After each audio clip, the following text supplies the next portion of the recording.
I put the opening intro in the notes, and it's not here. What's up, everybody? Welcome to Comic Book Streamland. I appreciate you all for showing up. Let me show you who is here with us today. Nice, quick, to the point, right? We got JD Calderon, we got Fred Shorts, we got Amin Amat, Marvin Wynn, and Tom Hutchison. What's going on, fellas? How we doing this evening? I'm running iPad, so this is the only device that I have that's working right now. So very nice. Seems like it's fine. You look like you in for Amin. He must like the location because it's like you're cooking meth in the bathroom over there. Okay, Breaking Bad all day, every day, baby. You're on your way to San Diego. Is anybody else going to be joining Tom in San Diego this weekend? I'll be there. Excuse me, next weekend. I mean, you're going to be there. Get out of here. Yeah, I'm on a panel. I won't be there because I couldn't find no damn lodging. Well, come split my room then. Help a brother out. Something, but I schedule stuff to do next weekend. Well, you can unschedule it. Dude, seriously, hold on a second. Tom, how much is your room? How do I get your ticket, Marvin? How do you get my? Oh, it's in my name, so you can't get my. I can't get your ticket. Right? You can't transfer those things. Yeah. Son of a mother, I would have been down there, kid. I have a creator badge, and it's not transferable. I mean, what was that you were going to say, bud? But JD couldn't go as Marvin. Yeah, you can cosplay as me. Yeah. You get a Xerox of his face, just cut it out. We'll give him a T-shirt that says "I love laser blast." No, negative. You know what my love is? Look behind me. Look what Galactus is holding, guys. Look at that. Look at that. You see that? You see that? Yeah, boys. And that's not any old. All right. Sword of Power. Is that what what he called? Yeah. Right. That is the. You don't even have it if you don't know what it's called. Yeah, you love it that much. You should donate it to Real Fan. You know why it's special, Fred? You know why it's special? Because it will be the sword of sneaking and booze to New York Comic Con, because that's where the whiskey is going, and that's how I'm getting through the door. I'm gonna have people taking shots out of that bad boy at New York Comic Con. All right, get ready. Get ready. That's how you make back your booth cost. Fuck yeah. Selling vodka shots out of a He-Man sword. Dude, all right. I was, before we get into the topic tonight, just want to show everybody what the setup for New York Comic Con is going to be. I know that San Diego Comic Con is next weekend, but it's never too early to talk about my home show, the New York Comic Con. This is the whole setup. Unstoppable Comics will be all the way in the back in the top where it says West Side Highway, just underneath that W and E. Not as long as the 2 mile walking distance within the San Diego Comic Con venue, but we are on one of the main highways. So I have a 10 by 20 booth, and in the back of that booth, guys, if I got to be giving out handies to make that money, I'm giving out handies. You know what I'm saying? At 25 cents a pop, I'm sure business could be booming. there was, I was just. Don't say that too loud because you're gonna have people looking for you. If they walk up to you with bottles of Vaseline and rubber and a roll of quarters, sure. Yep, a roll of quarters. Local disgraced comic creator. Bag of doorknobs, bro. Money is fucking money. You know what I'm saying? Money is fucking money, guys. It's a joke. It's a joke. But we got to sell everything by hook or by crook to hit at New York Comic Con this year, right? So Amin's going. You're going to be at a panel. When is your panel? Yes, my panel is you got comics and my games. You got games and my comics. That's going to be on Saturday at 12 at the Grand 10 and 11 at the Marriott Marquis. Nice. That's within the That's not within the venue. That's the 2 hotels are still considered part of the convention, but yeah, that's where it's at.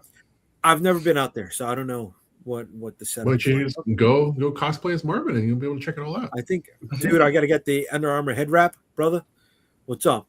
Yeah, Comic Con has expanded beyond the hall, which is already immense. But now things are happening at the hotels surrounding it and in the gas lamp quarter, and it's fucking ridiculous. It's where anybody can find space because there's a lot of people who are doing like shows at the bars and the restaurants. Yeah, with your willingness to give out hand jobs, JD, I think you could make it on the inside, no problem. Like, I'll get a pass for free. Yeah. You know what I'm saying? Yeah. I got enough time to go full Brazilian before the weekend. You know? And I mean, you don't have to wear my mask because they don't know what I look like. You just got to get an ID with my name. There you go. I just think Tom is not going to shake your hand that weekend. I'm not coming to New York.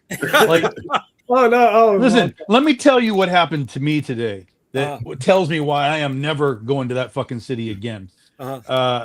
Just driving through open space out here and running into like construction and traffic that bogs you down for like 30, 40 minutes. I was like, I'm in New York right now. This is New York. And I'm like, no, absolutely not. I'm washing my hands of all of that. How many miles did you make it in that traffic? Well, this is day 2, so I've done about 1,000 miles or so in 2 days, roughly. All right. New York traffic, 7 miles, 5 hours. Just yeah, no, that's what I'm saying, man. Like if I can't handle like some construction traffic, I'm not driving into that city again. Okay. You have to airlift me in or something, maybe. What's up, Ray? How we doing, brother? Doing well. Want to see something cool I'm adding to my collection? What are you adding to your Just collection? snagged it last week. Right there. Look at this. Maple syrup flavored Pepsi. Look at that. What? Maple Holy, cola. what? No. Welcome to Canada, eh? Way to go. I'm with it. It's you know it already had sugar in it, right? Well, it tastes terrible because it has Pepsi in it, so I'm not going to drink it. Meanwhile, I'm drinking another Pepsi right here. All right, so San Diego's next week. What happened? We're glutton for punishment. That's your toxic trait, right? Your toxic trait is eating something the second time that made you feel bad the first time to see if it'll make you feel bad the second time. Yeah, that's right. Yeah. That's exactly right. Or it's the Ellen DeGeneres' joke. This is disgusting. Taste it. Rotten milk in the fridge. This smells bad. Smell it. Yeah. Smell this. So, all right, guys, we were talking about San Diego Comic-Con, and a big bit of news dropped this week, just before San Diego. I'm sure there's going to be a lot more to follow up going into it, but Marvel Comics is finally moving after almost 90 years in New York City to Burbank, California, and they've got a new top dog in Steve Wacker. CB Cebulski is going to be repositioned. Yep. Mm-hmm. Right. Has any other top dog been repositioned, or will they just outright let go? Well, I think what's going on is that they're looking to transfer everybody to California. You know what's going to happen. 80% of those people are not going to transfer over. Right. So if they quit, they don't have to pay out any severance packages. They don't have to, worry about, what is that? Paying them, what is that? Unemployment. Mm-hmm. Right. So if they quit, that's on them. Right. So, but I would imagine a bunch of those people are not going to move cross country. Not from New York to California. Not that California is bad, but it's just as expensive as New York, and nowhere near as convenient.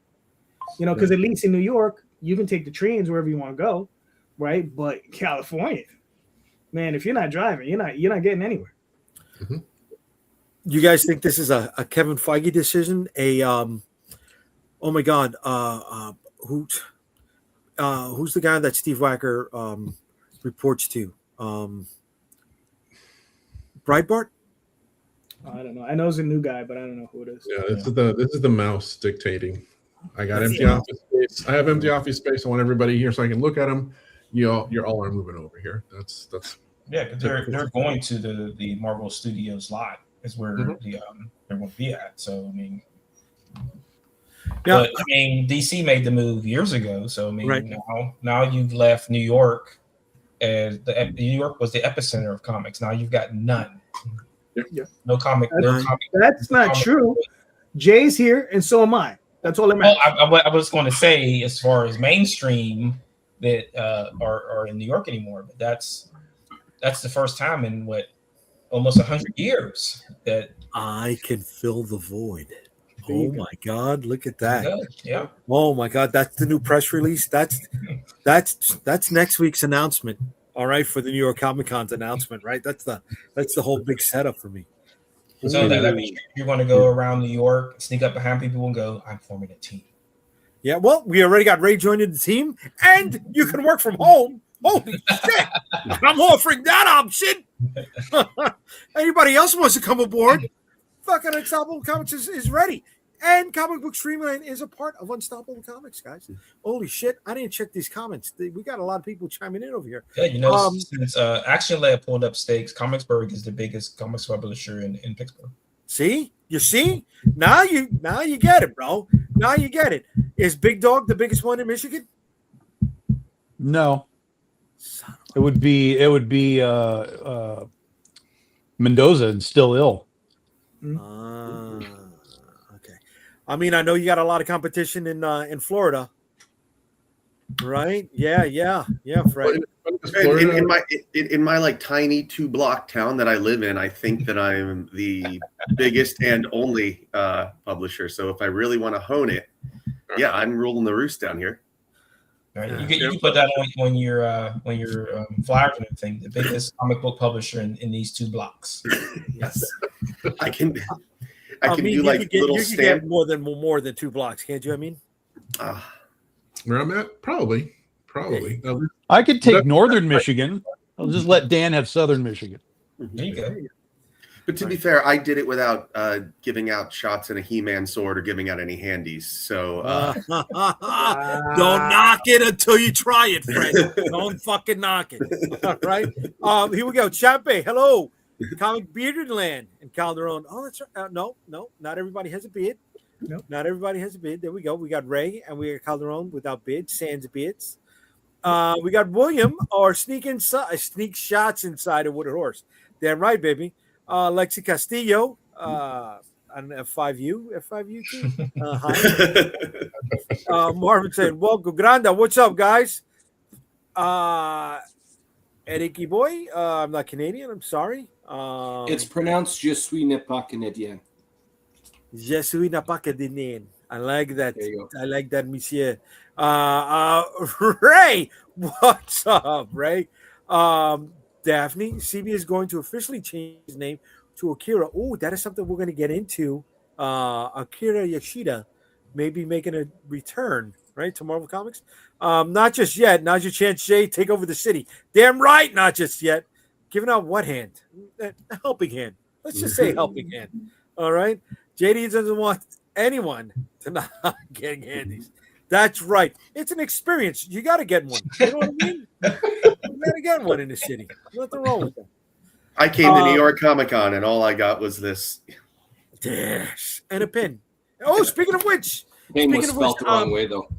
Folks, I want you to keep going in the chat because tonight we're going to be bringing back the top 5.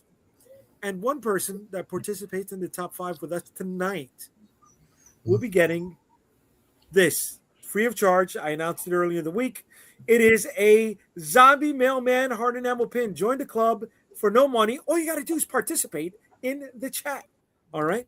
And that's later on tonight.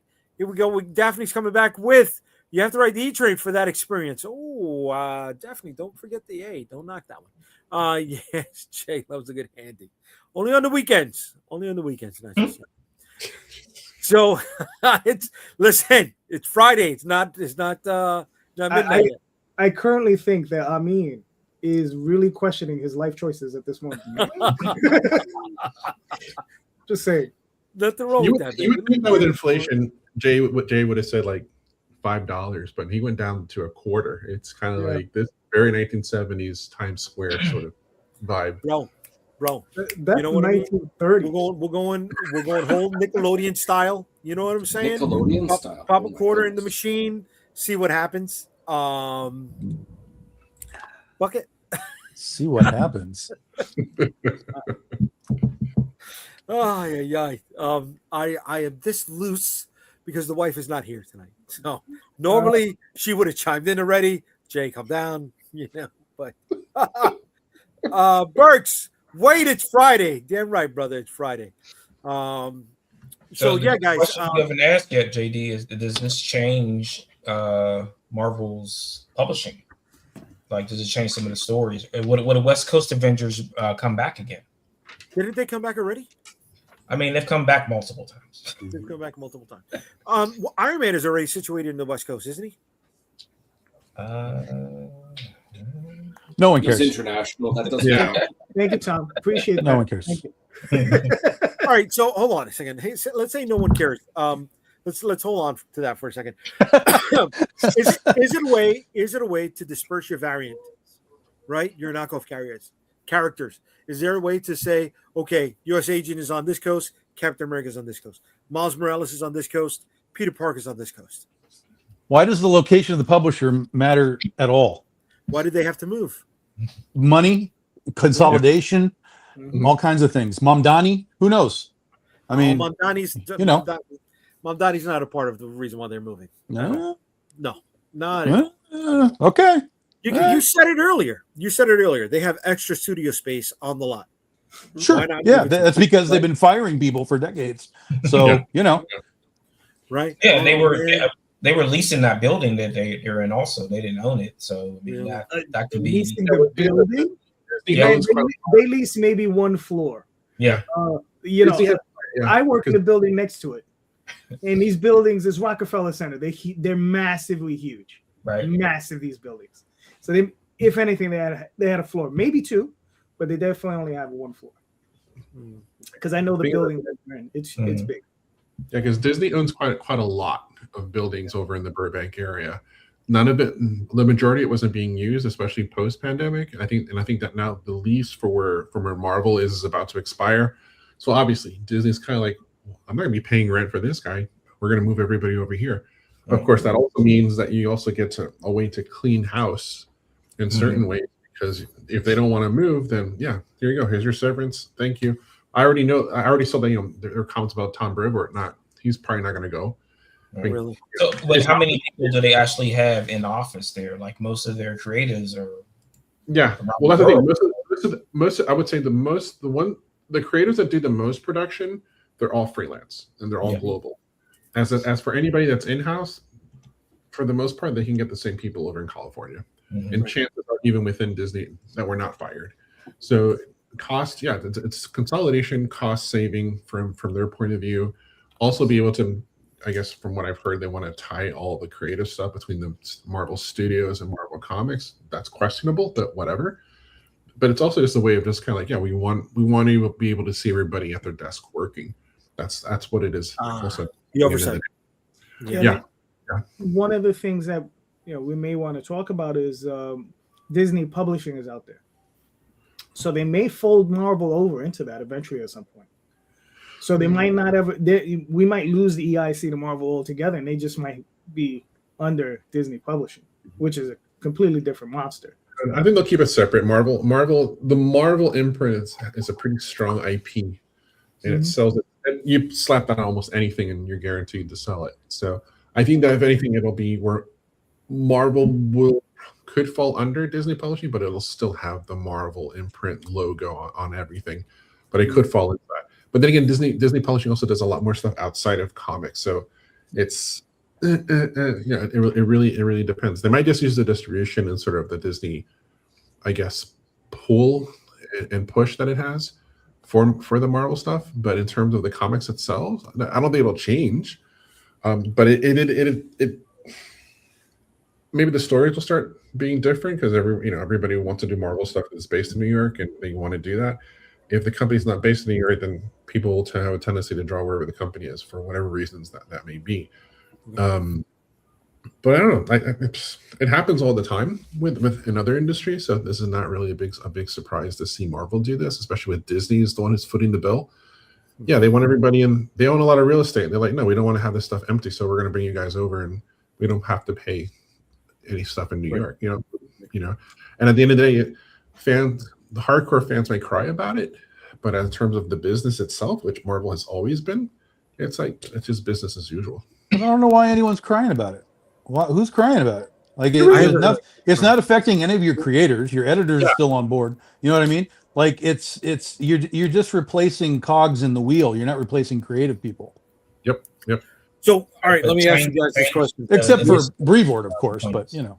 But nobody cares about Brevoort. Okay, but does Brevoort? Sorry, not Brevoort. Sobolski. What was that his name? He's another one. That's that guy too. Yeah.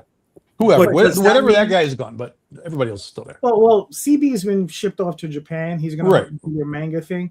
Right. And I think the current rumor is, and I think it's what might happen is he'll probably run it for 2 years, and they'll probably if they don't have marketable hits, they will just quietly let it go.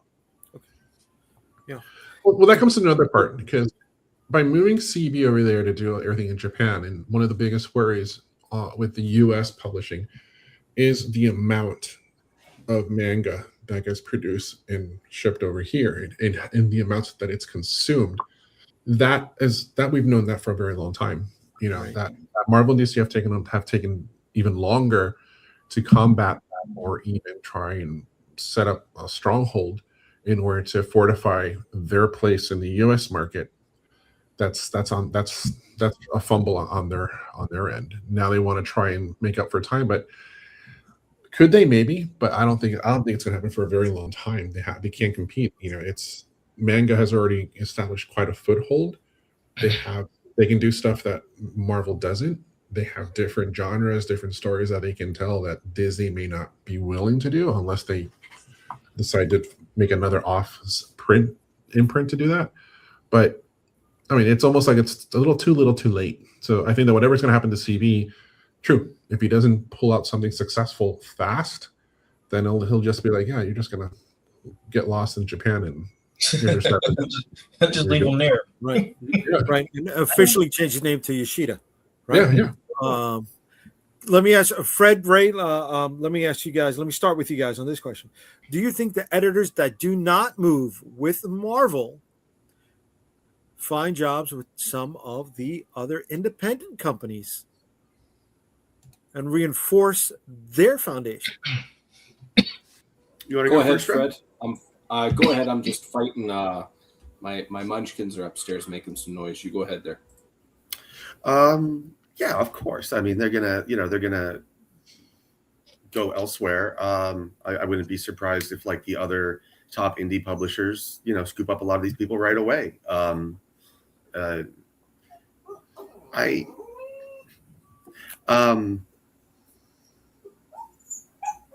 I think in general, the only thing that I'm kind of worried about. Stop it. I think the only thing that I think causes concern for me is the idea of like merging like the interests of like the movies and the corporation and like the comics, right? Because I felt like they even though like Marvel and DC are generally regarded as like the big two, like they do have like when they do succeed, they always had kind of like an outsider or indie feel to them, like they were I think that so one of the coolest things that I think in mainstream comics in the last few years was that not the absolute or the what did they call the agenda that DC just had, where they did like the Lobo and the Firestorm and the All In. It was part of that, right? But it was like it was an initiative to let kind of like they basically went around to like other creators and was like, hey, do you have like a dream project that you would want to pitch us? And that's how a lot of those people had their got their stories taken. And I think that's where like comics are their best, right? Is like when it's like artists infusing even corporate characters with like their dream take on it or how they've always wanted to see these characters done. I think when you attach that to like a studio and a movie thing, your goal is the goal of the movie is to take that out and to make it as broad a piece of art as possible, to make it as popular with people in general. So yeah, I don't know. I'm a little worried about like the idea of it being like all one like entity where they're all just trying to push like Marvel in a way, because like I feel like, you know, it's like those inspired takes that you get that like create the fertile soil that all this other shit gets grown out of, if that makes sense. Okay, yeah. What do you think, Ray? A couple different points. First one is, if the money's good, they'll move. If not, I mean, at the end of the day, we all gotta put food in our mouths and keep a roof over our head. So when you were asking originally, do you think certain talent, be it editors or writers, etc., would stay and start going into the indie scene? Well, if they can make a living and they don't want to move, then why not? I think that it's pretty straightforward. A little bit of a side note, I think, in my humble opinion, Disney works best with Marvel when they leave Marvel alone. And I'll just leave it at that. When 2008, when Iron Man launched, that was not Disney influenced. And by the time Avengers came by 2012, Disney bought Marvel, but they were letting Marvel do their thing for the most part, with a few exceptions, leading up to and including Avengers Endgame.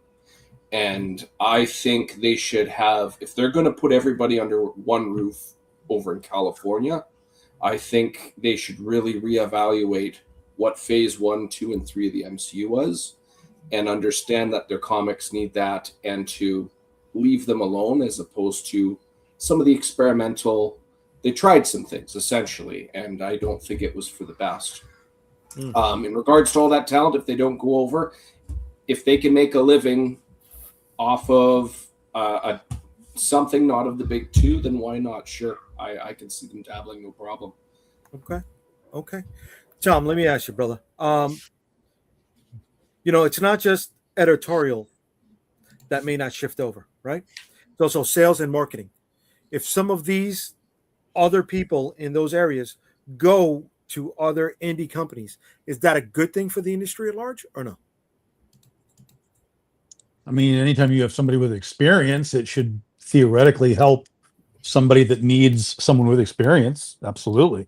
You know, if someone's doing that for Marvel, and the experience is used properly. Yeah. Well, yeah, of course. But if someone that's worked for Marvel for 5 to 8 years is suddenly like, hey, Tom, I can do this for Big Dog Inc. and help you do whatever. I have to listen to that, because like that's experience that is, even though I've been doing it for 16 years, they have a very specific skill set that they're like, this is what I do. This is what I can do for you, et cetera, et cetera, et cetera. I can't pay Disney money, but if they're looking at it as like, you know, hey, I can come on Big Dog and, you know, pay me something, and then, you know, kick in some percentage of sales or whatever that I generate or whatever, I can listen to those kinds of things. So, you know, if those people lose those Marvel jobs, there's no real like lack of place for them to go. It's just going to be a matter of the what they get hired, what the pay is. You know, you don't go from Marvel to Vault and get the same money. You know what I mean? So, but you know, this industry has bounced people. This is no different than sports teams. Some coach loses a job and he gets picked up by some other team, and they all hang around for 20 years, just cycling through all the places that they can go. So, you know, most Like of these people, if they're, yeah, I mean, most of the time, if these guys are good at their job, losing the Marvel job doesn't mean that they're out. It just means that, well, now I'm going to talk to Boom, IDW, Dark Horse, whatever, and I'll shift myself as best I can, and you know, just kind of see where it takes me. And it's not just their background in sales; it's the doors they can open too, because they make connections. Their contacts, yeah, absolutely. So Marvin, you know, you started chiming in. I wanted to ask you, Amin and Calderon, if this may apply more for Marvin and Calderon because they have a bigger shop than Amin does, but if any of the three of you had the chance, had the money, would you bring on somebody from editorial, sales, or marketing as a consultant? I mean, I'll probably say yeah. I mean, we're in that position now where we have to try to expand out, and we have the means to bring people on board to do those kind of things. Because I don't want to do it. I'd like to get back into being a creator and not a publisher / sales guy, / marketing guy / this / that / that. Lazy. You're just lazy, Marvin. That's all. Well, I have to get at least 2 hours of sleep a day, man. I just can't keep Fine. 2 hours, man. I can get a lot done in that time. How do we not sleep? Yeah, but I mean, like I was saying, is that like we had opportunities at San Diego Comic-Con, and because of situations, I couldn't go. Right. So that could close some doors for us, but then I'll find a way to open those doors again. But it would have been nice for me to go because we had opportunities. But now, if we had a person in that position that we could say, hey, we're sending you to San Diego because you have the means and you have the time to go. So, but, I mean, it's a catch-22 in that kind of situation because you wish you had that, but then when the bill comes, you're like, holy crap, did this really pay out to what I think it was going to be for me? Was the ROI worth it? Right. I mean, Calderon, how do you guys feel about that? I mean, yeah, if you have the capital and Right. you can manage and you can balance it, sure, why not be able to have that talent, to sort of leverage that knowledge for what you're doing. But there will be other places that'll be able to offer a little bit more. But if we definitely did have the capital, sure, why not? I mean, that would be kind of great. Learn from that and be able to move on and move forward and expand out from where you're at, and it leaves you time to do other things. So here, I was like before Calderon, I'm going to shoot it back at you. So why wouldn't some of these people go to Kickstarter? Kickstarter has formed that kind of communication model where you can consult with someone to help with Kickstarter marketing, et cetera, et cetera. So I mean, that could be a door for them that opens for them. As I don't know, did everyone get that survey from Kickstarter from their new comic guy? Yeah, I got it. Okay, so I mean, there was a survey. They sent out a survey where we were asking questions about Kickstarter contacts. I'm like, what Kickstarter contacts? No one contacted me. He's like, who did you talk to so and so? I'm like, who the heck is that? You know, I'm never getting these fucking emails. I check my spam regularly. Am I not on the list?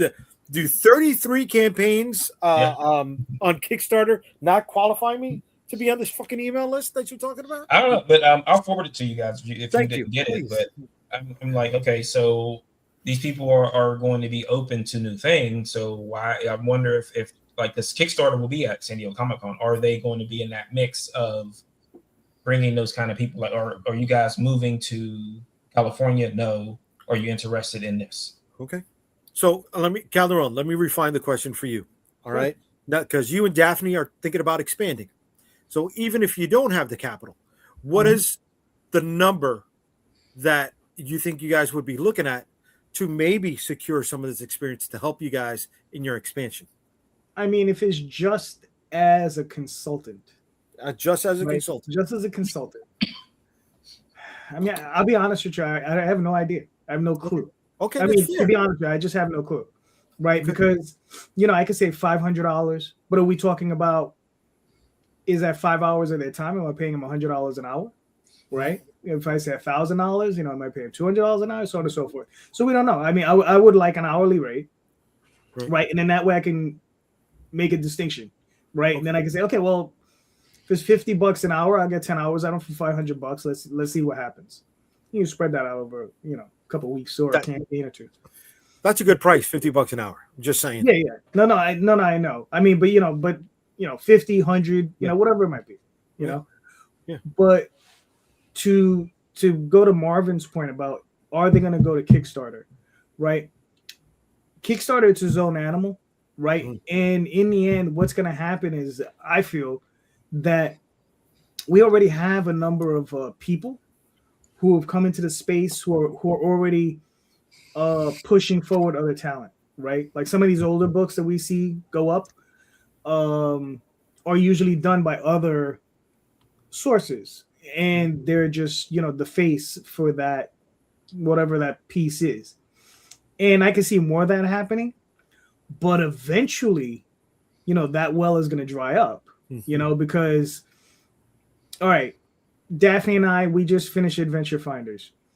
We're in talks with 2 other creators, right now, right? We're probably going to sign them. We have more Adventure Finders coming, right? And then, how much of that stuff is out there, right? Because there are other properties I'd like to get a hold of, right? But it depends on what's the ROI on it, right? Because some of the stuff might be labor intensive, like it might need it's older material that I like to reprint. I have to scan it all, I have to touch it up, I have to reletter it, so on and so forth. I have to remaster it basically.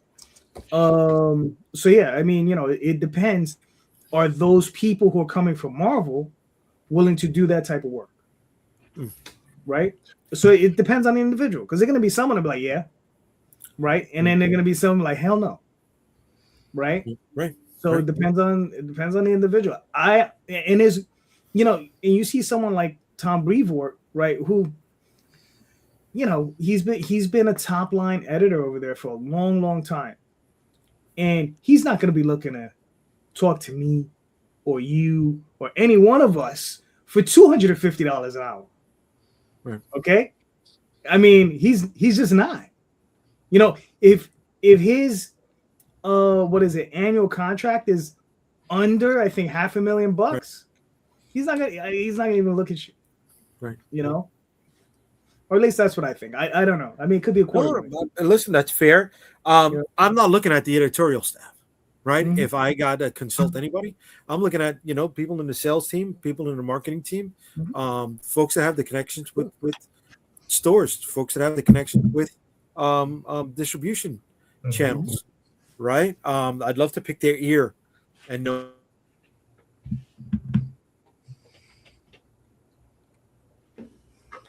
Did Jay freeze? Yeah, he froze. Yeah. Is anybody screenshotting this? This is a valuable picture. All right, Calderon, it's your show now. Go ahead. What it's like from. So Zenoscope signed with Lunar. I'm back. Am I back? You're back. He's back. Okay. I'm having shitty service all day. It's the fucking Ontario wildfires messing with the signal getting through. But do I do the Canadian thing and apologize? I like for the that? Zenoscope thing. Fred, Ray, you guys are at different points in your creative journey. I would like to know if either of you were given an opportunity to go on your own dime to California and fill maybe some of those upcoming vacant positions. Would you guys make that move? I know Tom would be a definite no. So that's why I'm not asking you. Yeah, dude. No chance. Clinging to nothing here, of course. I'll be there in a second. He'd leave his dog. He'd leave everything. Well, no, the dog would come. The dog would come, of course. He's my writing. He won't partner. take you then, man. What? I would in a second. Yeah, an opportunity is an opportunity, and I would love it. Yeah. Okay. Right. What about you, Ray? Wait, before Ray answers, real quick. Ray, we don't want you to apologize for the fires. We want you to go outside and turn them off. Okay. Can I amend that? I just want Ray to send me down a maple Pepsi. I really just want to know what it tastes like. Don't you guys have like snow everywhere? Can't you just push the snow into the fire? Well, now this is like tinfoil hat territory. Yeah. How is the fire there if it's all snowing? Like the fire is completely a hoax. You probably have one of those flatland theories as well. As long as it's not touching Wayne Gretzky's museum, I had no problem with the fire. You know what? I went to high school in that city. That's Brantford, Ontario. That's my hometown. Really? Yes, believe it or not, you can. Ray, I know with the kids, I guess you wouldn't move out to California, to the West Coast, would you? At the end of the day, it would have to deal with pay. Like if they're giving me something that I can provide for my family, why not? I think everybody would consider that with that given scenario. One thing the previous question you asked just before this one, I just wanted to reflect on a bit. I mentioned Avengers already, the 2012 film. One of my favorite lines, it's very subtle in it, and I think it applies very well here. Just after the dramatic, they're all together, and the camera goes around them all. Hulk yells, Iron Man just lands, Black Widow reloads, and Hawkeye's looking at everything. Just before Steve Rogers starts delegating tasks, my favorite line in there, it's so subtle, most people miss it. Tony says, call it, Cap. And for Tony Stark, who is a control freak, that version of Tony Stark, right. He is subjected into a position which they expand more on in Iron Man 3, where he has post-traumatic stress disorder, because there's something bigger than him that he can't just have a solution for. He says, call it Cap, because Cap actually has war experience. Despite him being from the 40s and here's all of these new things for Cap, he still feels Cap is the best to make the calls there. If I had to hire somebody for marketing or something like that, it would be a lot easier if suddenly I had a brand that had this big boom in sales. Okay, I need somebody. But if it's the opposite, I'm going to have an opposite kind of reaction. It's understandable to be very hesitant over that, because do I need them yet or don't? You'd be kind of in that scenario. I just wanted to reflect on that, because I think those two different scenarios are really going to drive a person differently in regards to looking for somebody for business kind of thing. Going back to this current, if the big one is if I can feed my family, then why not? Right. The other variable, I mean, my wife has family here in Winnipeg, so I mean, usually the wife, in most scenarios, extended family, I should say, is very, very crucial. So again, boils down to pay. Understood. Okay. Before we go back into that Zenoscope question that Jay Calderon, let me chime in with the chat over here. Burks, yes, Iron Man is on the West Coast. There was a team up until recently. All right. How long before Disney finally decides they're not a publisher anymore? Thank you for that, Daphne. Good idea. Good question. Excuse me. I have several Disney magnets, so it's not new to own them. John Bay, apparently the dog disagrees with Fred. Burks comes back with DC Next Level is the initiative you were mentioning, Fred. The Dead Man is part of that. Okay. The podcast could be more popular if you had Calderon and DC Calderon and Marvel win as hosts. I like that. I like that wordplay there, buddy. Very good. I filled out that survey and I said the exact same thing. I have never been contacted by Kickstarter. Who are we talking about? Yeah. And also, how much of their marketing success was just from pushing Marvel properties? We've seen plenty of creators who once they're out of the Marvel bubble, they can't sell water in a desert. Good call on that.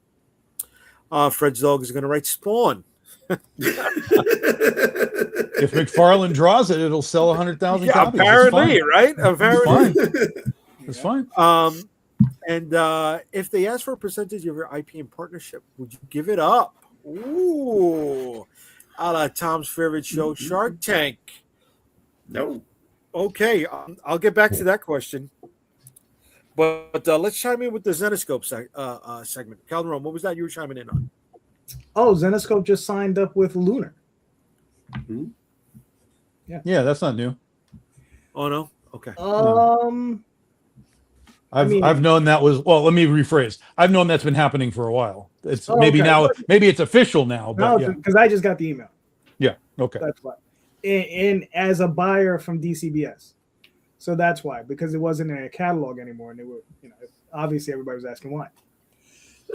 So I'm just wondering, are they opening it up again? Or are they just, obviously they're being selective, but it's just one of those things where I guess if you sell enough, you can get it. Well, it has. Zenoscope has a track record. They're not like a new kid on the block. So, they're when they were at Diamond, they weren't selling any sort of massive amounts of units, but nobody is right now on those levels of books. So if you can sell 2,000-3,000 units, they'll look at what you're doing and maybe they're selling more now. I don't know. I'm just saying, as of 3, 4, 5 years ago, most of the publishers were selling. If you were doing 2,000 or 3,000, you were doing pretty well. So. Yeah, because my understanding, I thought they signed up Universal, And I'm just wondering if they're going through both. Right? It's possible. It's possible. Because they were going through Filbo for a while, then they left Filbo for Universal. Yeah. And now they're over at Lunar, and I'm just wondering if they're doing both. Okay. Probably both. Yeah. Probably both. Okay. All right, so let's chime in with the question that William had over here. If they ask for a percentage of your IP in partnership, would you give it up? A la Tom's favorite show, Shark Tank. So I want to tack on to this, what Calderon brought up with Brevoort making $500,000 a year or XYZ. If one of these guys were inclined to do so, inclined to work with you and ask you for percentage because maybe you could not pay their full retainer, whatever freelance fee, consultant fee, is that worth it for any of you guys? Try to get their sales, marketing. Of course. I've literally offered percentage of ownership to artists in lieu of a higher page rate, but they always say, no, pay me more. So I'm like, okay, I'll pay you more. So, I've offered ownership to people, like, come work for me. You get a piece of this, make this your book, and they're like, nah, just give me $10 more a page or whatever. I'm like, okay, take that. So if someone's going to come in and be full-time, like I'm going to take Big Dog Inc. to another level with sales and marketing and use whatever expertise it is, it's not going to be some crazy like 30 or 40%, but depending on what they're offering and what they can do, you can look at saying like, it's not even necessarily of the IP. You just say like, look, you come in, you have an uncapped 20% of all sales. You just fucking make 20%. That's what I'm saying. But if they do jack shit, they earn jack shit. But if they do a lot, they can earn a lot. There's no cap on what you can earn. Because for me, if you're just going to fucking sell books every single day for the rest of your life of my books going into people's hands, just keep going, man. Just keep going. Right. Scales accordingly. Yeah, you can always also cap that with the contract, saying that Tom, your numbers. You say, well, you have to exceed these numbers. Exceed the numbers. Yes, correct. Right. Right. Is that worth it for you to help you with your sales? Would you give up commission based? I like Tom's business idea on that one, and that approach is it's a no brainer business wise, and I think that also you share the risk as well. Mm-hmm. But yeah, if they don't do anything, they ain't gonna get anything. But if they do a lot, they do get a lot. But you as well. It works out pretty well. Yeah. Right. Marvin, that's something that at least in the outset you'd give out, right? After a while, you become more established. If you're able to up sales 20%, then you could get that 20% back in your pocket, right? Mm-hmm. So that's immediate ROI. So it's all ROI to me. So if I'm investing in you and you're investing back into the business, then I wouldn't see why a percentage would. Right. Yeah, that's it. Yeah. And then if you wanted to be benevolent and be like, look, after a year, we'll look at where you are. If you've made a significant change in X, Y, and Z, we can talk about a couple of percentage points if we should make a movie or some crazy shit, but you gotta put them in a position to succeed. And if they do, then you talk about the next level of success. Right. I don't know why I just laughed when you said that, 'cause I just pictured it from like my point of view, and I'm like, I'm sure Tom Brevoort would really appreciate my benevolence. Like, it's like, thanks, Brad. Like, good for you. So, Calderon, if you bring somebody to do commission-based sales for you, how much autonomy do you give them? Well, the thing is probably, and if we're just talking about marketing and sales, I would tell them to do their thing. Okay. You know what I mean? Like, I would just step back and be like, well, that's you. Go do it. Okay. Because you wouldn't have a certain list of directives or, objectives or goals to give them, or would you let them because they know this? More money. More money. That would be it would just say more money. Yeah. It's like what Marvin said. I'm giving you 20%, so I need a 20% increase in my sales. And then we're all going to be really happy. Mm-hmm. Right. Right, Well, 20%. it really goes back down to if you're going to delegate, how much control are you comfortable with giving over? One of the most shining examples in history is Napoleon Bonaparte. One of the main reasons he failed is because he wanted to be on the front line of every battle. One could argue he was too controlling.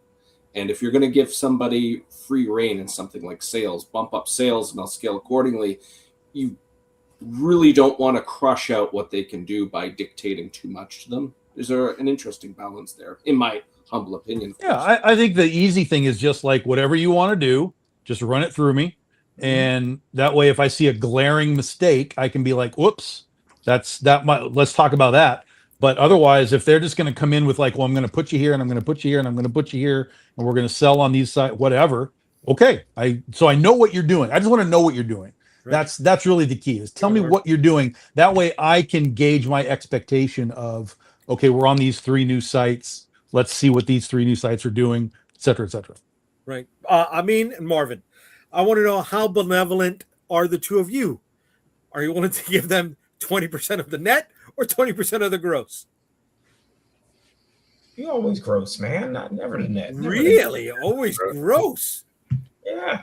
I mean, but that's incentive, right? So the more you're getting out of it, the harder you're going to work. Right? Or that's the idea. Like the more I'm willing to give up control, the harder you're going to work to get to your goal, because your goal is my goal now. And if you exceed your goal, then you're getting bonuses. Okay. All right. Amin is agreeing with you. Just remember, on a $5 book, you're giving them $1 per book to do their work. We sell $20 books here called Rosario. $20 books here. We sell trade paperbacks and variant covers. $5 is for the retail market, you know. Okay. Oh, see, all right. You asked more of a refined question for the retail market. Anybody. Well, we could talk about percentage for the retail market too. If all of a sudden that market bumps 20%, 30%, they're still doing their job. It's just you have to just talk about like, look, here's our margins in certain areas. Margins are a little lower here, a little higher here. We find a way to balance that. Super easy. All right. So guys, are you? But if you're selling 5,000 units at retail and suddenly you're selling 10,000 units, I'm going to talk to you about how we can make that work for you. Yeah. So any of you guys, you're bringing them in for direct to consumer or for retail or for both? Both. Yeah. Everything. Okay. Yeah. Bring them to the cons. You'll hustle on the con floor. You know, just do what you're going to do. Ain't gonna be offering no quarter hand jobs at cons. I'll tell you that. That's what you think. A quarter of what? Time or volume? They're different things. I mean, a lot of volume. This guy's on that kind of stuff, because now you're going to conventions, you're going to San Diego. I'm not going. You're going. Right. So you got to be able to trust that person to do what they're doing. Like if it's a local show, hey, come local. But if it's out of state, hey, good, and you're from that state, go do that show because you're doing it. Yeah, well, there was a time when we had an actual employee, like almost full-time employee, and we would all go to different cons. We had 2 cars. He'd take one car, we'd take another one, and we would just go in different places at different times. So, yeah. All right. This is for everybody here. If you got a choice to send them, if they're working with you, to either New York Comic Con, San Diego Comic Con, or Comics Pro, which one would you send them to and why? You only can choose one? You can only choose one, baby. Come on, man. We're fucking Indy. What is tight? You guys got a little too benevolent. I don't. Well, send them when you talk about sending them to cons. Are you talking about running a booth, or are you talking about just sending them there for sending them to work for you? Right. That doesn't clarify the question. All right. Yeah. Booth or not running. They're not running a booth, because even if you ran a booth at one of these cons, there you go. They're walking the floor. So if they're just there to be there, there's no reason to be at San Diego or New York Comic Con. You go to Comics Pro.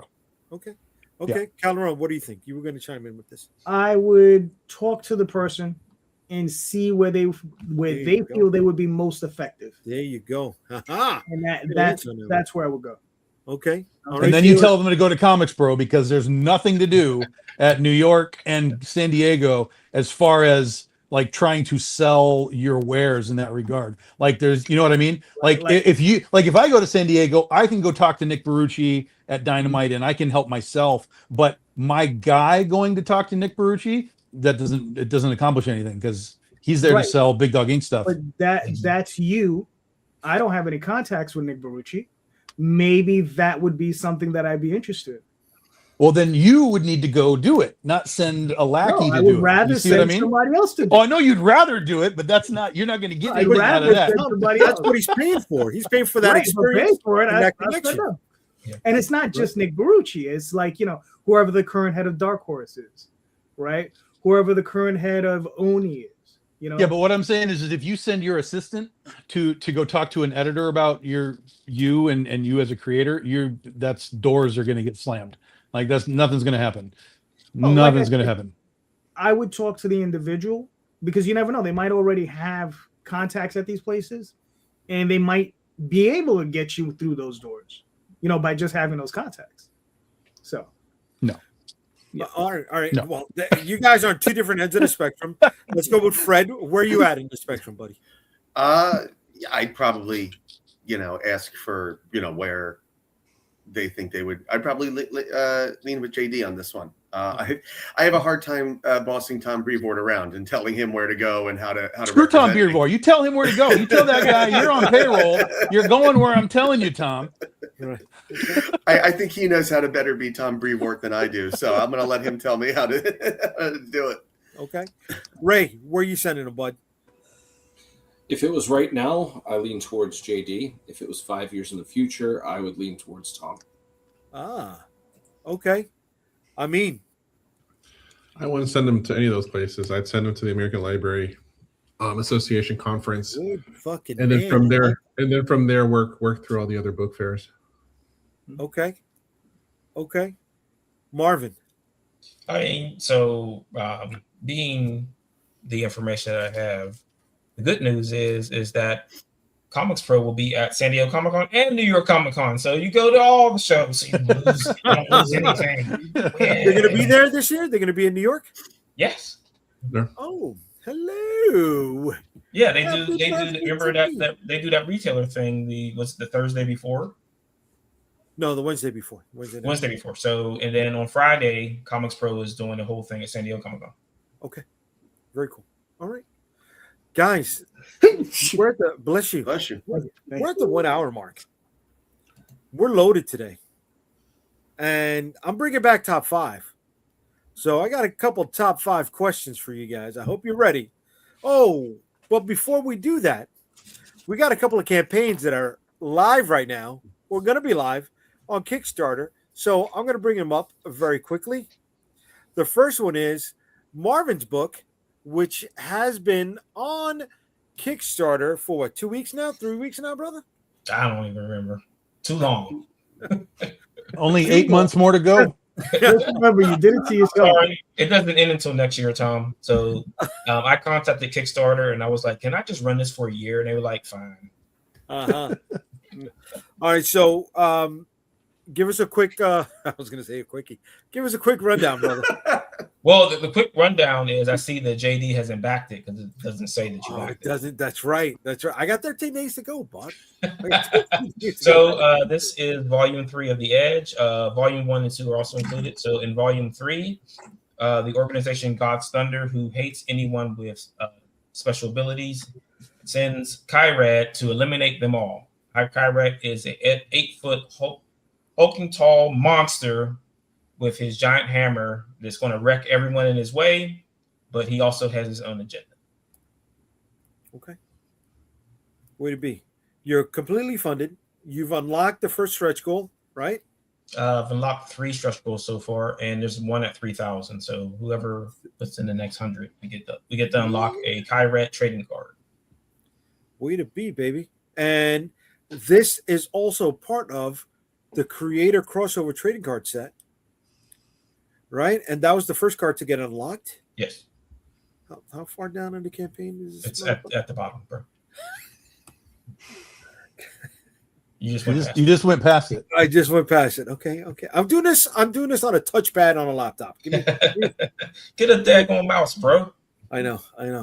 All right, here we go. So this is Marvin's card. That is part of the trading card crossover set. The Creator Collection trading card set. Excuse me. CCTC. There are 2 more cards yet to be released. That would be my card and Calderon's card, right? Both of Rob's cards came out? I don't think so. Yeah, I think he's only done one. He's only done one? Okay, so there's 3 cards left. Yeah. And when you guys get this all together, it flips around and has its own gang image on the back that can only be completed when you get all 9 cards. Okay, so Marvin still has 13 days to go, 51 backers, 2,900, and he is completely funded. Don't wait, jump on it. All right. And we'll definitely be hearing more about it in the coming days. Besides him, Calderon's got a campaign going on right now. And it is the Oswald Chronicles. Yes. That is also funded.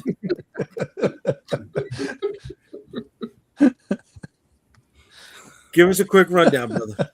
All right. So this is we were just passing through. Number one of my goals while doing this is they first come out in black and white. Then I'm having them colored slowly in the background.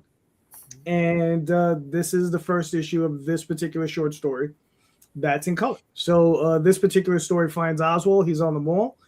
He's just gotten through a prior adventure that drove him crazy. And now he's being introduced to this race of people who are going to introduce magic to him, but it's structured magic. So this is where he first learns how to actually use magic in a proper way. So yeah, so that's it. And like I said, now it's in color. So I like that you put the Verrazano Bridge in there. That was Jade. You know, I told her the scene, and she was like, "Oh yeah." Very cool. Yeah. Very cool. Hey, you just got a backer, buddy. Way to go! Way to go for that JD bump. There you go. That Streamland bump, baby. All right, look at that. Look at that, kid. You got 68 hours left to go on this. Way to be, kid. Yep. Way to be. All right, guys. Next up, we got Fred, who is in late pledges, right, buddy? Yes, sir, for at least a few more weeks. So, yeah, for those of you that don't know, Fisticuffs is the story of a functional drunk whose comfortable life derails when a one-night stand has deadly consequences. It is the dark sense of humor of the boys with the kind of explosive action you would get in Invincible and the kind of deeply personal storytelling that you would get in like a Martin Scorsese movie, in that it deals with dysfunction, addiction, and some true-to-life horror elements. In this particular issue, this is one of our most absurd issues. We lean most into like the superheroics and like the kind of over-the-top horror where he battles a giant blooming onion. So this is kind of like a different type of horror that we face later. But this is issue 4 in what will eventually be, it's listed as 6, but it's really a 7-issue miniseries. Books, all 7 issues are drawn. They're being colored now, and issue 4 is going through the lettering process. So it's going to be a steady stream of releasing the rest of the books. There's no chance of us running into any delays unless I die, which we're going to hope that I don't. Yeah. So it's going to be coming to you guys in the over the next several months. So if you haven't yet, give it a chance. Check out Fisticuffs and let us know how you enjoy it. Way to be, brother. Mm-hmm. Way to be. You need to live long enough to get the trade out so I can buy it. Yes, sir. Knock on wood there. Knock on wood facetious. No, that's going to happen. Yes. Yeah. Period. Okay. Then after that, I have your permission to die. Just kidding. Don't die. I'm trying to pass out because I don't want nobody talking about dying. Let's get dying off of the table, please. All right. Now we got Amin, who is not running a campaign right now, but we'll be at San Diego Comic Con. Yeah, that's the info for the panel Saturday at Comic Con. So if you're in the area, swing on by. If you mention that you're not going to get a hand job by JD, then I'll give you a sketch and maybe a comic book. Very cool, brother. All right, and you'll be joined by JD Sanderson from Overpower, the collectible card game, Tim Shields, Cascade Games, Hannibal Taboo, MPLS. I don't know what MPLS is, but I know Hannibal. Good dude. You, Amin Amat, Joel Selner, Teen Titans, DC Supergirls. Okay, and the moderator is Rick Hernandez. That is going to be at 12 o'clock. No, 1 o'clock. 1 o'clock at the Marriott. 12? 12. Oh, 12 to 1. Excuse me. I was looking at the 1 p.m. I'm sorry. 12 to 1. What room? The Grand Marriott Marquis, 10 and 11? The room's Grand 10 and 11 at the Marriott Marquis. Okay. All right. Well, dude, are they going to be streaming these or no? I'll have to ask Rick because I know that he recorded the last one. So I'll ask him about getting the recording and then putting it someplace where people can view it. Okay. And whatchamacallit, last but not least is my campaign, guys. And I'm going to be launching it. I was going to be launching it on Monday, but we're gonna push it back to Friday. And why can't I pull you up? What the hell is wrong? Technical difficulties, yes.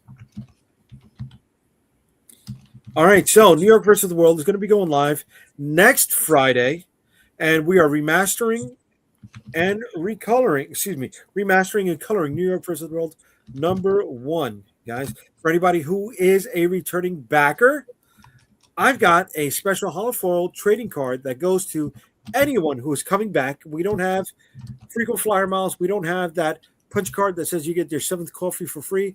But I got a list of people who have supported all of my campaigns, and that holofoil trading card will be my way of saying thank you for coming back. I put a little hook on it. I am doing Comic Book Streamland themed trading cards, so that's going to be the premium. I like tying that stuff in. I think it's a funny.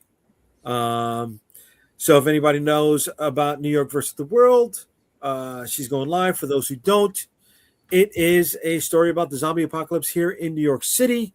15 years after the zombie apocalypse began, they have opened up the doors to the rest of the survivors in the world, and now they're going to let them in.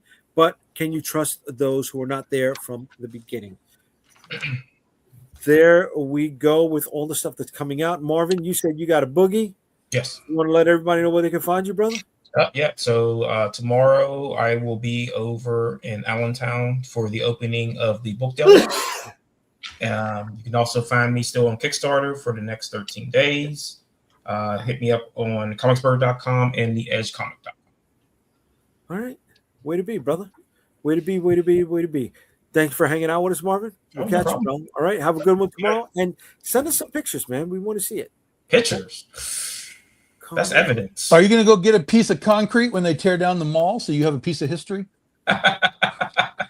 So quick funny on that. They just repainted that mall. Now they're going to tear it down. Why'd they repaint it if they're going to tear it down? Right? So tomorrow is the very last day? No. For Monroeville? No. Oh, okay. I think that's happening next year sometime. I'm telling you right now, go hoard that concrete, take pictures of it, put it in your garage. People were buying Taylor Swift's garbage for $25 a bag. So just get ready. I'm telling you now.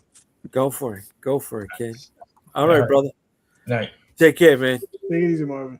Okay, sorry to have to kind of put it, but I have to leave. So I have an important call coming in.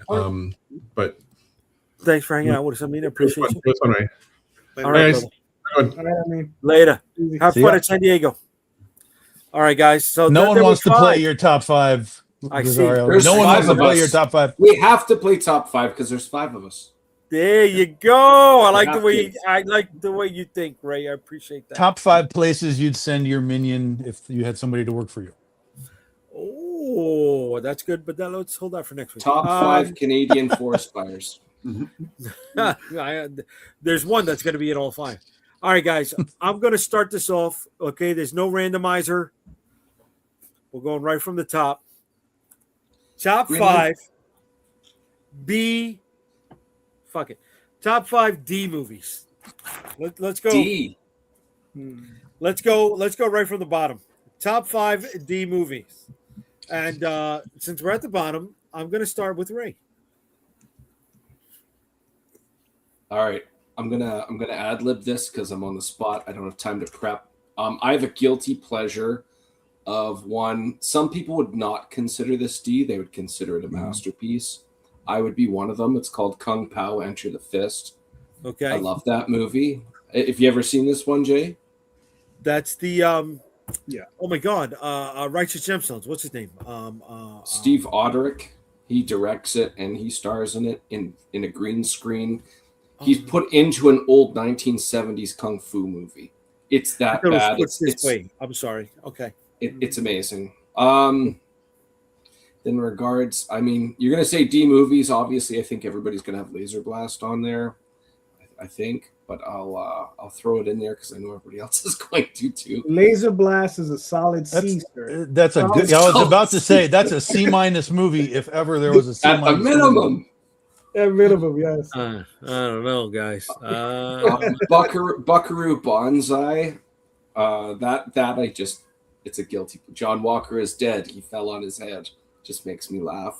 That's 3. I don't know if I can squeeze out another 2 here. You got it. That's what she said, your buddy. Yeah, that's right. Which one? Yeah. Oh, that's what he was doing. That's what she said thing. So I was agreeing with it. Oh, I thought that was the name of the movie. Yeah. In regards to okay, so I need to look up the name of this, but Mitch Pileggi, who played Skinner in the X-Files, he's in this movie where all these Shocker. ants just eat people. Shocker. Is that what it's called? Shocker? The ants movie? The one where ants? No. I thought you were doing the one where he gets like electrocuted. He gets the electric chair. Hold on. Mitch Pileggi ants movie. Hold on. Isn't it called Ants? Is it called Ants? Legion of Fire, Killer Ants with an exclamation mark.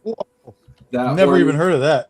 Oh, it's pretty bad. And this is when X-Files was in its zenith.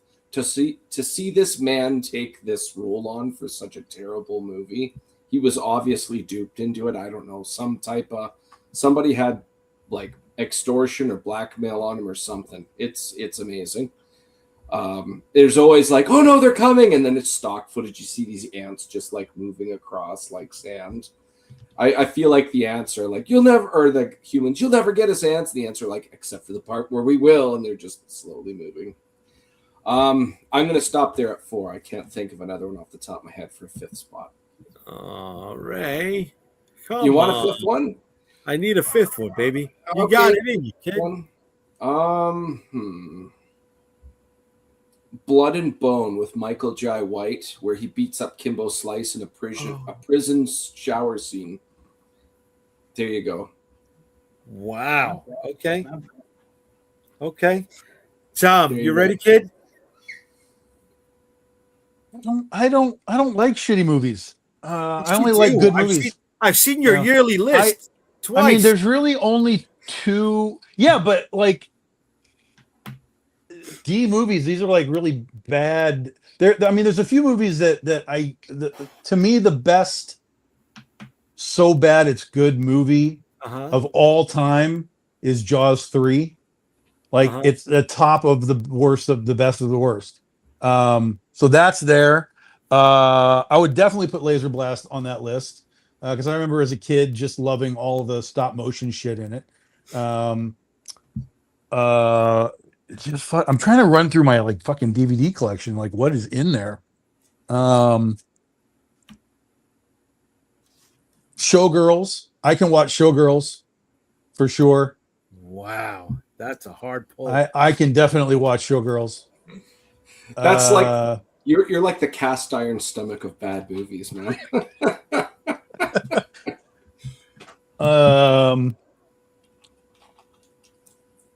Fuck. D movies. There's a slasher movie from the 80s. It was straight to video called The Mutilator. And if you've seen it, you know why people that have watched it remember it very, very well. If you have not seen it, I'm not going to tell you anything. Just go find The Mutilator. No. It's on like home video stuff. It's out there now. For a long time, it was just videotape, and then it just disappeared. But now it's being re-released in other places, so it might end up on some of these places eventually. But that's a really just weird 80s slasher thing. What is that? That's only like 3, or did I have another? Oh no, that's 4 because I had Laser Blast. Yeah, Mutilator.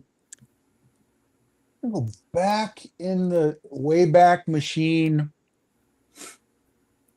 D fucking movies.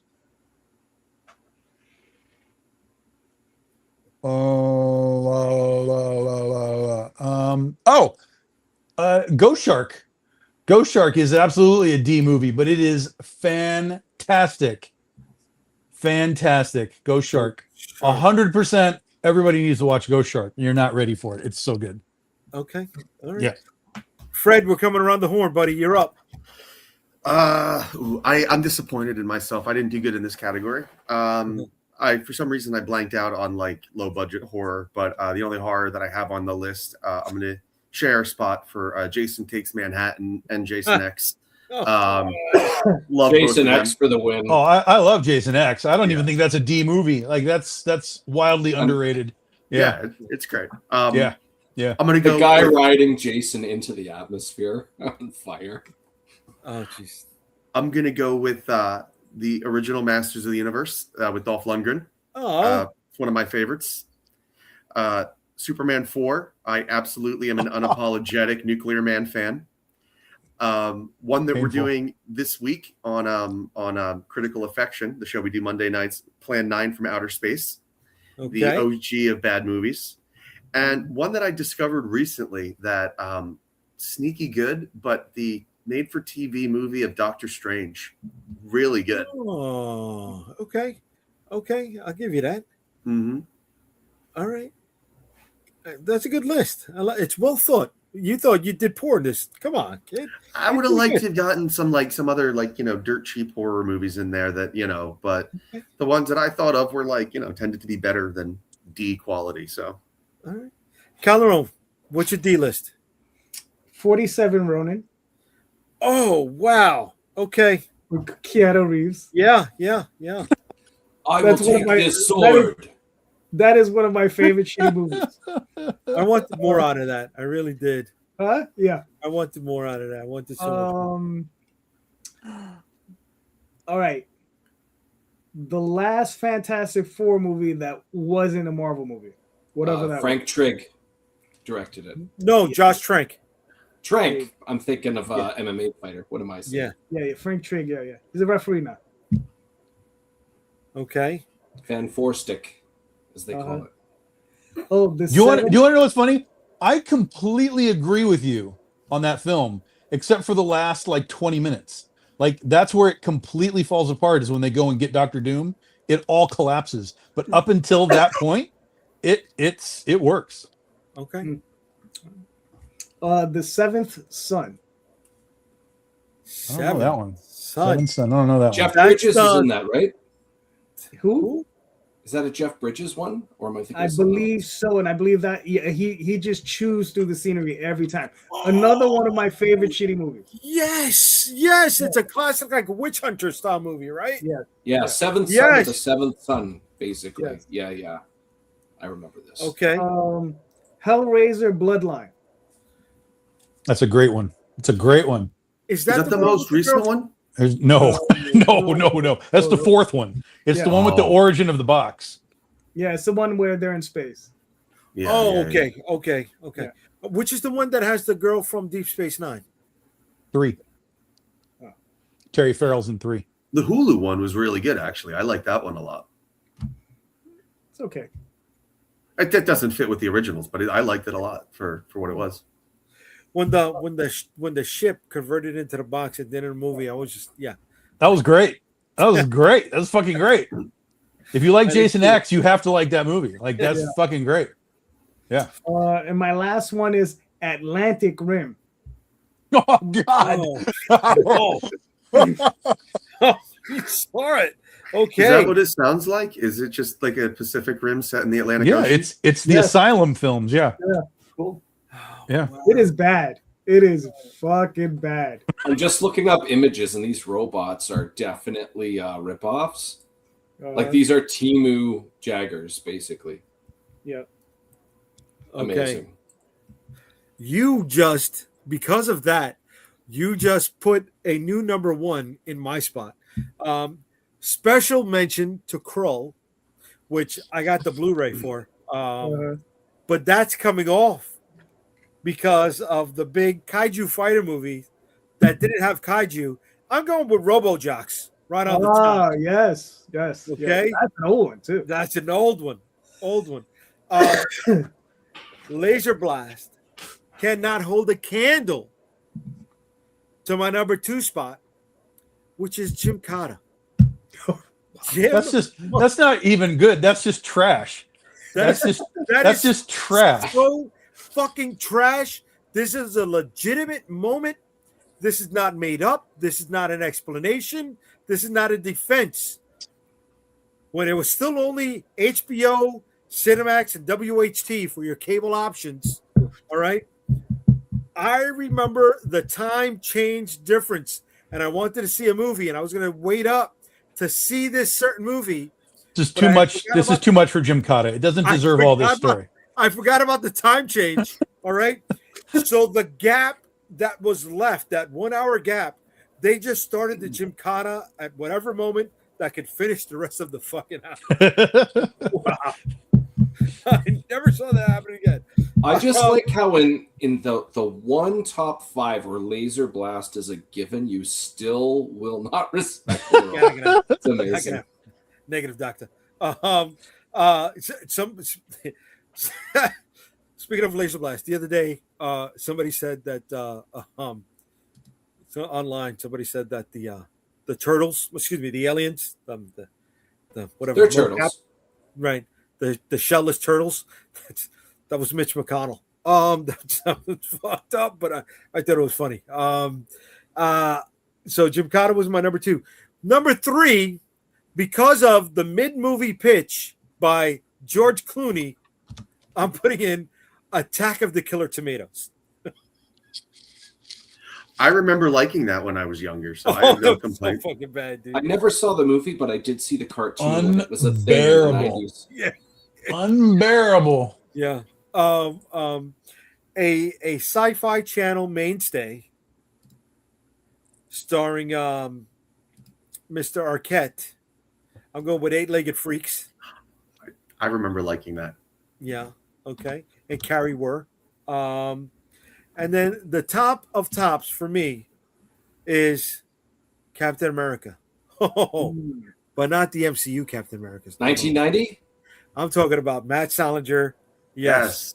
And Italian Red Skull. My man. Yeah. Infinitely better. They brought in Ned Beatty, to try to save some sort of credibility with this movie, but he Rubber just ears. his previews taken care of that year. The very best part in that movie is the music video where he's like out of time and like he goes and he's all upset and he sees like the punks and they give him a dirty, like it's such a like 80s 90s moment. Like, oh, it's so much better than anything in Winter Soldier. Like it's ridiculous. Oh my god, dude. Seeing him run and watching the wings flap and then the ears flap in two different patterns as he ran. Fucking it was great. I love that movie too. And I almost included the Fantastic Four with the big bendy arm at the end. Like that was bad. That was bad. But that didn't get a release, right? That was a bamboozle setup. All right, guys. We got time for one more. Before we do this last one, let me hit the chat. Okay. We got Marvin said hi to Christina Payne. Perdomo says good point, Tom. Yeah, I like that guy. Ballin, no. Top 5 Laser Blast moments. Birds, it's not happening. How dare you? Laser Blast is A+. Ray was saying good night, Ray. Thanks for hanging out with us. Dude, that one's solid too. Appreciate that. Shark Exorcist. That's a movie. Yeah. Yeah, Williams coming back with Sharknado. The Thing with Two Heads. Drive Angry with Nicolas Cage. You know what? Guys, oh my God. Never make fun of a Nicolas Cage movie. It's one. There we go. Bloodline is a fave. Okay. Life Force, early Patrick Stewart. The reboot was great. Asylum. Critters 2. You know what? William, you came up with some whammers. Buddy, I got you online. Just send me your address so I could send you this bad boy in the mail, my brother. Okay. This postal zombie mailman is headed your way. Just send me your mailing address. You gotta if you're watching Critters, you gotta go to Critters 4. Critters 4 is hysterical because they're in a ship, and while everything is gray, you can see the wood through the paint. Like they just took some plywood and just like spray painted it gray, like we're in a ship, but you can still see the wood grain in the stuff. So it's like a gray wood ship. It's so funny. You know, since you mentioned Critters, I'm surprised nobody brought up any of the Tremors movies. Maximum Overdrive. Never bash a graboid. Never. Never. Maximum Overdrive, Stephen King? No? That's terrible. That's a terrible movie. Yeah, okay. It has. It is a D movie, so but it is a D movie, but you have to like it to put it on your list. And I just saw that for the first time like 2 years ago. I was like, this is not good, guys. All right. So we went with top 5 D movies. I'm going to go in another D direction here, and I want to go with worst 5 Disney animated movies. All of them. No, what are the bottoms of the bottoms for you guys when it comes to Disney? Hold on one second. Ready for this one. Okay, say the question again. Okay. My adrenaline spiked and it took out my short-term memory. What are your worst 5 Disney animated movies? Anybody want to go first on this? I hate them all, so I'm going to need a minute Okay. to really think, because I know there's there's definitely garbage. There's got to be a ranking. I don't even remember the last time there was an animated movie. I guess are we qualifying things like Toy Story and shit like that, or are we literally animated? Anything that was released by Disney under the animated banner, whether it was digitally animated, CG, whatever. It could be a Disney TV animated movie, if that helps out. It just needs to be a Disney animated Rumor movie, has it guys. Disney's going back to hand animations. Really? Yes. I'm just looking at my list here. Hold on. I hate Frozen. Yeah. All right, so I hate Cars. I almost walked out of Cars. Legitimately almost walked out. The only reason I didn't is because if I walked out, I had nothing else to do until I had to pick up my wife from whatever she was doing. I'm like, I guess I might as well sit here. God, I'm trying to think of the old stuff too. I know there's like terrible old stuff. The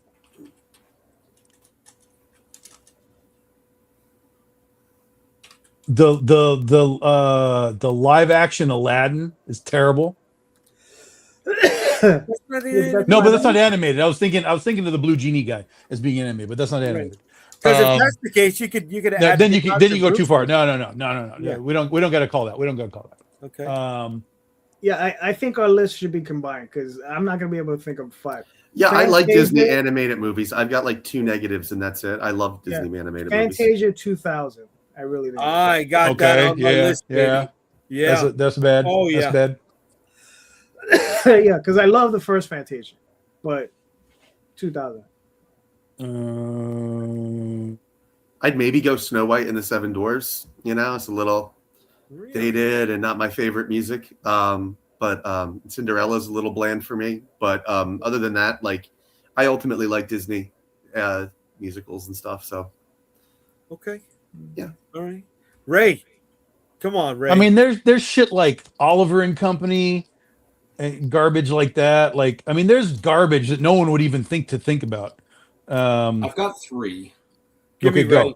Go. Okay, so first one was already said, Frozen. I love Frozen. I like Frozen. Some people Fucking love hate Frozen. Frozen. Some people hate them. The one, I guess this, I don't know if it's considered controversial or not. I didn't like the Hercules movie. I thought it was there's a really tough line, and I mean, even for something like the Madcaps, the language is a little more modern. The Odyssey is getting like ridiculed by many for that, but Hercules, it just doesn't feel like Greek mythology to me. It feels like something else with a skin on top of it to have like it's Greek week for whatever's going on kind of thing. Okay. The other one, I didn't like Zootopia. Nope, I don't like Zootopia. That one, it just felt like they were instead of telling a story, like we have to make sure these messages are ticked off on this box. I'm just like, you've lost me. I'm sorry, man. But Huge. I don't have a 4 and a 5, but Huge in China though. oh yeah, Zootopia, really? Utopia, yeah, huge. Interesting. In China. They love those movies. interesting. Okay. I would like to add Treasure Island 2000. Okay. Bad. Okay. Yep. Or whatever. Yep. Frozen, I've really liked. I have a big connection with one of my nieces on that. So Frozen is on the top. But Frozen 2, on the other hand. I disagree. I like Frozen 2 quite a bit. No. Yeah, Unfortunately, it's not. I'll It's talk to not. you guys later. I got to get going. Okay, right. Later, Take Ray. care. Ray, take it easy. It's not as good. I don't think it's as good a movie as Frozen, but it's got. So I struggle with anxiety disorder and Okay. and some other things. And that one song about the next right thing, I thought was just a really beautiful song for like people that struggle with that. It really Okay. kind of gets Fair. you in the mindset of how to how you get through a panic attack. And I don't know. I just thought it was cool to see between that and like what was the other one? I haven't actually seen it, but Inside Out and some of the other movies and stuff, that I think it's cool that Disney does make an effort to try to like explain emotions to and complicated emotions to like kids nowadays, where like a lot of their earlier stuff, even when we were growing up, were like really superficial stuff. Like I like I think the prince is cute, so I want to be on land, or whatever the case may be. Like I think nowadays they do some cooler stuff, and yeah, sometimes they miss. Like sometimes they do stuff that is too they lose sight of the story that they're telling. But I thought that was cool about Frozen too. So that's my 2 cents on it. Yeah, you know what? I didn't stay with it long enough to stick with it to get to that point. They lost me early on. William said it over here. Song of the South. Oh yeah, right. That was a mixed footage movie. Some of us haven't even seen that, Rosario. I don't know what you're doing over there. Right. I haven't seen it. So. Yeah. I remember. I saw it on TV.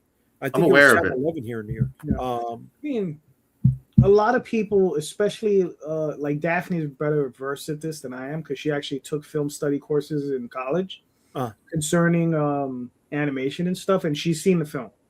Okay. And a lot of people who've seen the film, it's because of the animation that's in the film. There's certain songs that are attributed to certain groups that certain historians get upset about because they're not being shared. Because even though it does have that racial overtone, there are things in there that are worth seeing. Understood. Right? So it's within that community, there are a lot of arguments about that. I took a course also. Did she go to my college? Because no, I didn't get that where I was at. I had a course in animation and they mentioned that. They mentioned the counter. I don't even want to say the name. The counter to Snow White and the Seven Dwarfs, which was bad. Yeah. I can't even mention that. Is that a Ralph Bakshi film? I don't know. I don't think so. This was. I don't know what that is. What are you talking about? I'll mention it afterwards. I don't even want to say it publicly. And then it mentioned a couple episodes 2 of the episodes of the Fleischer Superman cartoons. Super strong. And then 2 Tweety Bird episodes, funny enough, where Tweety was featherless, and that was wrong as well. But okay, so let me just finish off my list here. I'm surprised they mentioned Popeye. There's some crazy stuff in Popeye. Maybe I don't recall, because the counter to Snow White was the one that stuck in my brain. Elementals was just, I thought it was just bad. I don't know what that is. That I was saw it. It's a little weaker. that was Inside Out with fucking elements. That's what. Oh yeah. I don't Yeah. even remember. Yeah. Yeah. No one remembers that. It was in the theaters for 3 days. Yeah. That was it, dude. And I'm going with Little Mermaid 2, direct to DVD, Garbaggio. Most of those things will be garbage. Yeah. I was going to say, when I went to school, for film, and one of the things that we covered was Little Mermaid, as it we read a paper on how it was like one of the most psychologically damaging movies to show like young girls, because it reinforces like really like impossible body images, with like the tiny waist and the eyes, the third the size of her face. The whole premise of the movie is her giving up what makes her useful and unique to appease a man, and to get what to get another kind. Yeah, apparently it was not it's not a very pro independence animated film, and we show that to like young people quite a bit. So yeah, interesting. It's in their cycle. All right, guys. So we had a lot of our comrades leave us tonight. So let's let everybody know where they can find you. Starting with Fred. Sure. You can find me at Schwartzart LLC on all the main socials, and at www.schwartzart-llc.com. And if you go to Kickstarter, look up Fisticuffs, books 1 through 4. We are still accepting late pledges. So thank you. All right, way to be. Tom, where can I find you, buddy? In the dark. It's getting dark here. Finally, I'm in the dark. That's where you can find me. Okay. All right. And San Diego next weekend. Antarctic Press booth, or not even next weekend, like Wednesday. It's nice. a 5-day show. So Wednesday through Sunday, Antarctic Press, 2309 is where I'll be. Okay. Way to be, brother. Calderon, where can they find you, kid? God. Hopefully healthy. I'm getting over this damn cold. Facebook, Twitter, all those places. This Sunday night on here on YouTube, and most importantly on Kickstarter with the Oswald Chronicles and Dreamweavers. So, way to be. And you can find me here Friday nights, Comic Book Streamland. Unstoppable Comics is where you find all of my social media links. And next Friday, we're going to be launching New York First of the World #1 on Kickstarter. And let's not forget New York Comic Con. I know San Diego's coming up, but it's never too early to talk about New York Comic Con. October 9th, 10th, 11th, 12th. You'll find me booth 1971. Have a good night, everybody. See you next week.